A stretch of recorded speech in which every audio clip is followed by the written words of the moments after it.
Welcome back to Conversations, and thank you for joining us. I'm Rusty Ray. We take this opportunity to talk with different people in the North Metro community about things that are making news or events that are coming up, and that's a little bit of what we're doing here today. I'm joined by Bernadette Foh, the Executive Director of Mediation and Restorative Services. Bernadette, thank you for being here. Thank you for having me. Let's explain, first of all, what we're talking about. Mediation, Restorative Services, what does your group do and with whom does it participate in? Well, Mediation and Restorative Services is an organization that has been in Anoka County and surrounding communities for the past 35 years. What we do is provide individuals with the opportunity and a platform to have a conversation about their conflict and arrive at a self-determined outcome. So we just facilitate the conversation, but they arrive at the outcome themselves. Also, we have a restorative service component of this that provides training and opportunity for people to have a repairing facet of these challenges that they face in the community. So it's how we repair harm, how we deal with these different issues, and how we're able to build resilience to overcome, to thrive, and to be better individuals in the community that we are living and working in as a whole. Mediation could be neighbor to neighbor, could be business person to individual. What kind of different groups are represented, and is there any limit to the situation that this could involve? There's one big limit, and I'll start with that. The limit is if it's a divorce proceedings where there is a restraining order and there has been violence, we don't involve, but there's shared parenting that we would come in if that is not attached to it. So we help people through various kinds. If there are neighbor disputes, there's a landlord-tenant dispute. You know, you're having your utilities shut off, you want to have a conversation about a payment plan. You also want to be talking to any kinds of people. You have medical bills. You know, the only condition is all parties have to be voluntary, including us. So everybody has to willingly come to the table to have a conversation and to deal with these issues. So at the end of the day, what we are doing is facilitating that process. So, and it's free. Mm-hmm. Everybody who lives in Anoka County can access our services for free. When you're setting up a situation like this, you set the boundaries. Is it a case-by-case scenario where you say, okay, this is the boundaries with which we will have these discussions, or is it situation specific, where if it's the parental and there's children involved, like you said, you will get involved if there's no restraining orders or protective orders in place, but or do you listen to what is happening and then say, okay, we're going to have this conversation, or we're going to allow you to have this conversation, and we're going to put these parameters in place because of this situation? See what I mean? No, so we don't put the parameters. Okay. What we do is set, expected ground rules. So, for example, we talk about confidentiality, and we have people understand that they have to be willing to be part of it, and they can leave the conversation at any time they so desire. However, there are different types of mediation. So we have conciliation court, wherein the court have these referrals. We have housing, and then we have harassments. So those will be the type where, based on that court referral, it comes with its own ramifications because the court is referring to us. But every other thing that I talked about, from employer to employee, neighbor to neighbor, business to business, everyone just have the conversations as they want to have it. And that is why we emphasize that self-determined outcome, because it is what they want. People come to these conversations and basically we just want to know, what happened? How did you get here? And for me and my leadership, what I have been exploring is making sure that we are looking at the root cause of these conflicts. So for example, we have housing mediation, which is one of the biggest needs currently due to the housing moratorium and the impact of the pandemic. And so you look at someone who once qualified for an apartment, and now suddenly they can no longer afford to pay. So looking at the root cause of what happened is another facet of the work we do, because now we want to be more holistic, and we want mediation to not just be mediation, but restorative mediation, because we want to empower people to come to the dialogue as equals. And what does that mean? So when we look at the case, we look and examine what the competing priorities for this situation is. So let's say food insecurity has been the challenge, and so you're battling buying groceries and saving up to pay your rent. So we have formed a lot of collaborative partnerships with other local organizations who we make referrals to, so that individuals can supplement their income and be empowered to meet the agreement. So we're not setting them up to fail. Sounds like it would keep a lot of people from something going to court or a litigation situation, because that's expensive, it's time consuming, and it's also something that a lot of people aren't interested in. If this is a situation that can be resolved this way, it keeps that away from people who aren't interested in getting that far. And as you mentioned before we started here, it keeps the courts a little bit clearer too for other matters too. So it kind of serves both of those interests. Yes, exactly. So the court saves time. Even the landlords, whoever is taking the case to court, you save that extra filing fee that you would have had to pay when you're already, losing money, you're already in the hole. So it saves money, it saves time. And in a lot of ways, we are also connecting with local enforcement to ensure that they're also not wasting their time responding to 911 calls that, is outside of the scope of work that they do. So instead of calling 911, you can call us and we can have those situations resolved. In many cases, there are just differences, even within the family, even within relationships, just to help everyone navigate, communicate better, and improve those relationships so that we can have a peaceful community as a whole. In some situations, does it take an outside party like this to come into, let's say, a family dispute or whatever the case may be, an interpersonal dispute, and the third party coming in and saying, all right, everybody just take one half step back and let's look at this and let's give each other a chance to talk? Sometimes that really does help clear the situation up just by doing that and taking that initial step, I would imagine. Yes, it always does, because in a lot of cases, everyone just needs to listen. Take a step back and listen, because in a lot of ways, we are so focused and consumed by our perspective that we just tune everything else out, and it just becomes this white noise that nobody's listening to. But when they engage, they listen to each other, and everybody just brings their perspective to the table, you would be amazed at how refreshed people are. Oh my God, I didn't know that. And then all of a sudden there's this light bulb. And half the time we do very little.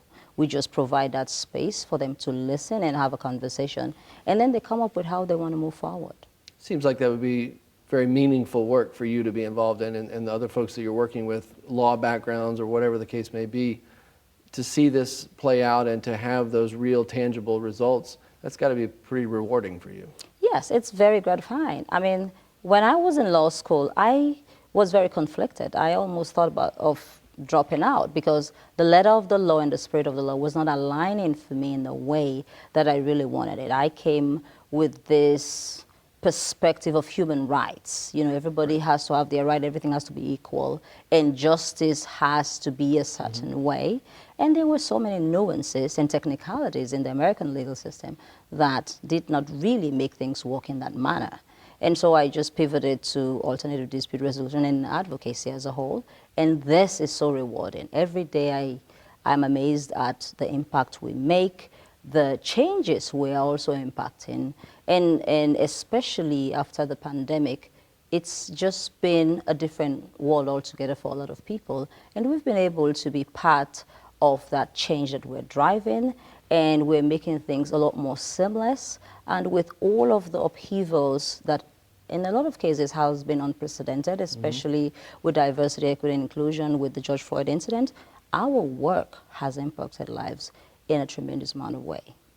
It's a model for maybe a lot of people to approach, is establishing kind of where we are, but listening, as you mentioned. Yes. That the listening would do a lot of good in this world if there were more listening, right? Yes, yes. Let's talk for a moment about restorative services. You've mentioned it, and that's different than mediation. It sounds like it comes into a workplace or it comes into an organizational structure, perhaps when there is no foreseeable conflict, it's just establishing a practice of doing things or a corporate culture or something like that. Do I have that right? Is that kind of where this goes, or am I way off base with that? A little bit of both. Okay. And the component that we've not talked about is victim-offender dialogue, Okay. wherein, let's say somebody got their house broken into and, the perpetrator was caught and they're now in jail, and the victim is wondering, why did they pick me? There are a bunch of houses on this block. Why was it me? And, they just want closure. They want to understand what happened. Or what could they have done, if someone is blaming themselves, what could they have done differently? And so they initiate that process where they want to have a conversation with the perpetrator or the offender, and then we facilitate that process and they have that conversation. And in a lot of ways, they get an apology, and it also helps that person to grow. And the rehabilitation process that the carceral system is looking to achieve is also facilitated at that point. So that's one part of the restorative process. The other piece is where we have these trainings, and we also have circles where in schools, for example, where we also do great work, where there have been a lot of breakdown, let's say truancy as an example, and the school is trying to figure out a way, because they are bound by law to ensure that they provide education, and everyone, including parents, have a responsibility. But not always are, is everyone able to just make things connect. So we also come in. And what happens is, if there is a breakdown, we have these circles where we look at who is the support system, or who all are part of that support system for the student. So let's say if there's an advisory teacher that they are able to talk to more freely and easily, or if something happened, let's say bullying in some way, that has prevented them from coming to school and feeling, as part of that environment in a comfortable way, we look at all of the key players and facilitate that conversation. So we have that circle to repair harm. Everybody talk about their experiences and what it's done, and people better understand. And so the goal with my initiative is to make sure that we're training peer mediators. We are at the front of this rather than at the end of it, because in a lot of ways we've been called by the attorney's office where the case is now in court. And my leadership wants to change that. We want to be in the school, kind of like your health. You go through your physicals annually. You don't wait until you're sick. So it's the same concept. We want to be there to make sure, in a proactive manner, we're providing the trainings, we're providing the support, and the necessary resources to make sure that there isn't a breakdown before we show up. Empowerment and resource awareness is really a Yes. big part of this, it sounds like. Yes. It seems like that many people may not realize that these kinds of services even exist. Absolutely. They may think it's only the court system, or it's only after a lawsuit is filed that then there's an avenue to speak and to let your side be heard. But that's just not the case. How do you, besides coming and talking to us, how else do you try to get out the word? And does the attorney's office also do that too, and say this is an option for something that someone is facing? Well, yes, we've formed strong collaborative partnerships with a lot of local organizations, and key among which is part of that referral system, where we're making sure that by those relationships that we've formed, we are not just saying, hey, go to this website, or here's this number, make that call. Because in a lot of situations when people are in need of those resources, they are in such dire situations that what we take for granted might be untenable for them. So even to make a call, in a lot of situations they can receive calls, they can't make those calls. So with those relationships, we're able to ensure that it's a warm handoff. Or if we say go to that place, maybe it's easy for me to just show up here. But for some, that might be their last means of transportation. So ensuring that the referrals are not just cold, but they are warm, and you'll be certain to get what you're looking for as an option. The other thing that we're also doing is providing training sessions. and we do a lot of that in the community. We provide the Rule 114 training with our with CMM, our parent organization. We also provide those sessions for other businesses and individuals in the community who are needing to have that. And we also, promote what we do on social media on our websites as well. And you have an event coming up. Let's see, I'm checking my Yes. notes so I make sure I have this right. October 18th Yes. is the 35th anniversary of this group. And tell us more about that event, and if folks want to be a part of that, they can. Yes. So we've been doing this for 35 years, and we just want to celebrate the amount of impact we've made. We want to celebrate and just map out our journey so far and look ahead where we want to be, how we want to continue making impact.